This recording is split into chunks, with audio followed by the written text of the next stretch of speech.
That cracked leather chair in the corner, split across the seat, deserves the truth, not a pitch. Here's the truth. A crack in leather is broken fiber, not a dry spot, and broken fiber doesn't knit back together. No oil undoes that. But a crack like yours is maybe a tenth of the chair. The other 9/10 hasn't broken yet, and that part you can save tonight for about $6. So before you buy a $25 bottle of conditioner or a repair kit that promises to fill that crack back in, or worse, before you call an upholsterer and price out $300 or $400 to redo the whole seat, you don't need any of that for what's actually wrong here. I'm Artie Sterling, 30 years teaching high school shop, 10 before that as a Finnish carpenter, and I've brought old leather back more times than I can count.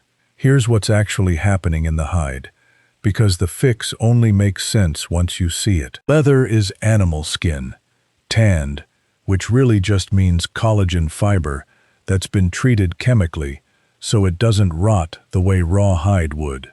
Look at it close enough, and it's not a sheet at all. It's millions of these fibers woven and twisted through each other, like a rope made of rope made of rope. When it's new, that fiber is holding two things at once: moisture and oil. The tannery worked oil deep into the hide on purpose. They call it fat liquor, and that oil is what lets all those fibers slide against each other instead of grinding. That's why a new leather jacket bends soft in your hand and an old one cracks like a dry riverbed. Over 30 or 40 years, that oil migrates out to the surface and oxidizes away. Nobody spilled anything on it. Nobody did anything wrong.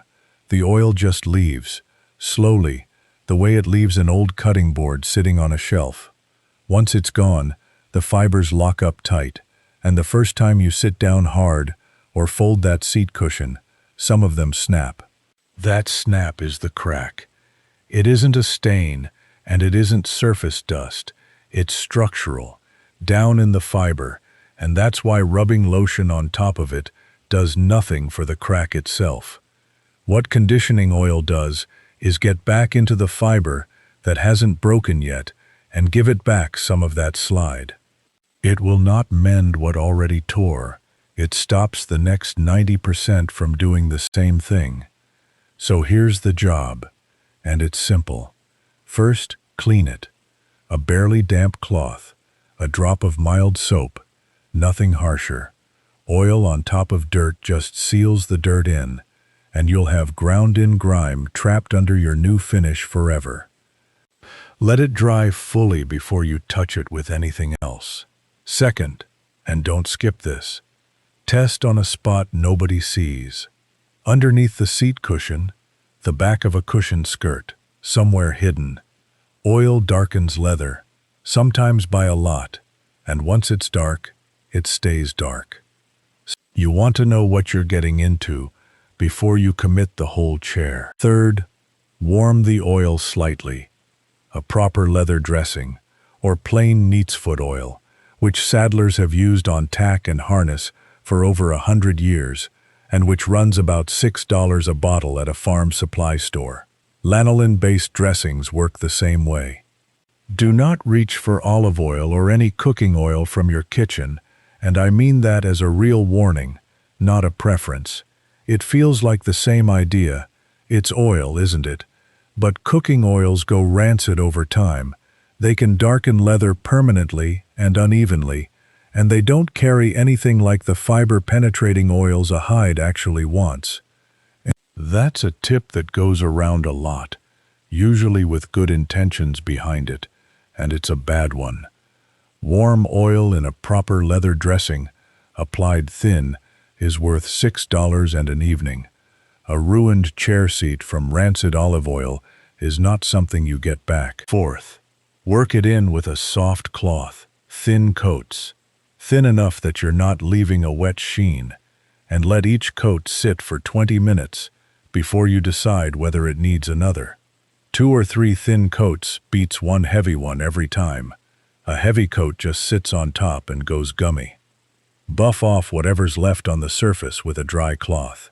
Give it a day. You'll feel the difference before you see it.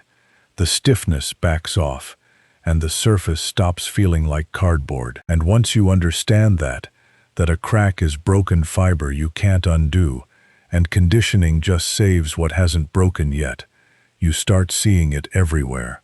A stiff baseball glove sitting in a closet, work boots cracking at the ankle crease, a tool belt gone hard as a board, the leather seat on a riding mower that's been baking in a shed all summer, an old car seat nobody's touched in years. Same fiber, same fix, same $6 bottle. I had a girl in my shop class years back, sharp kid, always had a project going, who brought in her father's old catcher's mitt. He'd caught with it in college, and it had sat in a closet for 20 years going stiff, cracked clean across the pocket. She wanted to fix it up for his birthday and figured it was too far gone to bother with. We warmed some neatsfoot oil on the classroom hot plate and worked it into that mitt 3 separate nights after class. Thin coats, letting it rest between each one and buffing it off before the next. The crack across the pocket never went away.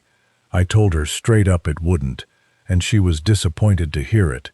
But the leather around it came back soft and dark and alive again, and by the 3rd week, that glove closed like a hand instead of a board.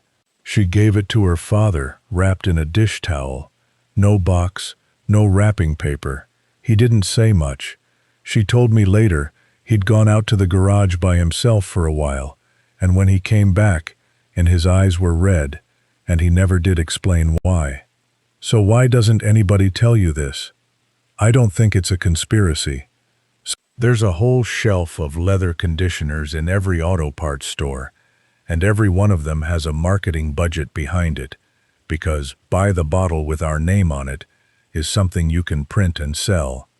Warm some neatsfoot oil and rub it in on a Tuesday night isn't a product. It's just something somebody's grandfather knew. Nobody makes a dime off the saying of it, so it quietly stopped getting said. Now, the honest limits, because I'd rather you hear them from me than find out the hard way. This works on real leather, full grain or aniline, the kind that still breathes and can actually drink in oil. Press a thumb into it in an out-of-the-way spot. If it darkens a little where you pressed and fades back, that's the kind you've got. It does nothing for modern pigmented leather with a plastic-feeling coating baked on top. No oil gets through that skin, no matter how long you work at it. And it will not save bonded leather, the stuff that's really just scrap leather fiber, ground up and glued to a fabric backing, common in cheaper furniture since the 90s. If what you're looking at is peeling off in sheets rather than cracking in lines, that's delaminating, not drying, and there is no oil for that anywhere on earth. It needs recovering, plain and simple, and I won't pretend otherwise.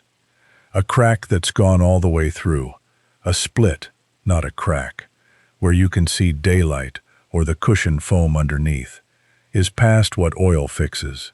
That's a job for a leather repair shop with a needle and thread, or a new cushion cover, and there's no shame in that. And if what you've got is a genuinely old, valuable piece, a family antique, not a recliner from the mall, ask somebody who knows leather before you put anything on it at all. Oiling the wrong century of leather is the kind of mistake that can't be undone either. One safety note, and it matters more than people think. Don't ball up an oily rag when you're done and toss it in a bin or a trash bag. Oily rags can heat up on their own as that oil oxidizes, and a whole pile of them balled together in a closed container has genuinely started house fires. It's not an old wives' tale, it's chemistry. Lay them flat, outside, or in a metal can with a lid until they're bone dry, then throw them out, and work with a window open. That's just good sense with any oil, indoors or out. That's the whole job. No $25 bottle, no repair kit, no reupholstery bill. Barely damp cloth first. Test it hidden, Warm oil in thin coats, and be honest with yourself about what's a crack and what's actually a split. Go find the chair you've been avoiding sitting in. Then come down to the comments and tell me, what's an old trick your father or your grandfather taught you that you still use today? I read every one of them. Keep it simple, keep it cheap, and do it right the first time. The folks who built the furniture in this country knew that, and we're going to remember it together.